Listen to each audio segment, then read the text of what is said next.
Hello, আসসালামু আলাইকুম সবাইকে। Welcome to my channel doctor Nahar টক।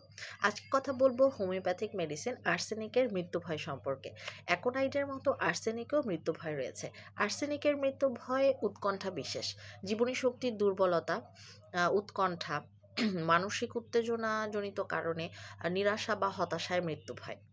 এই ধরনের পেশেন্ট একা থাকতে ভয় পায়, ভাবে যে কেউ যেন ধরতে আসছে, মারতে আসছে, তাই পালাতে চায়। পালানো বা লুকানোর জায়গাটা যদি ফাঁকা হয় তাহলে হাত দিয়ে নাক মুখ ঢাকার চেষ্টা করে, হা হুতাশ করে, আর বাঁচবো না এই কথা বলে রুগী কান্না করে। And the most important thing is, রুগী মনে করে যে মনে করে ওষুধ খেয়ে কি হবে, তাই ওষুধ খেতে চায় না। এই রোগ সারবে না এবং এ ধরনের আর্সেনিকের পেশেন্টরা স্বাস্থ্য সম্পর্কে খুবই উদ্বিগ্ন থাকে।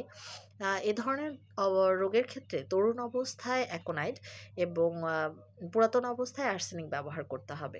সাথেই থাকুন। ধন্যবাদ।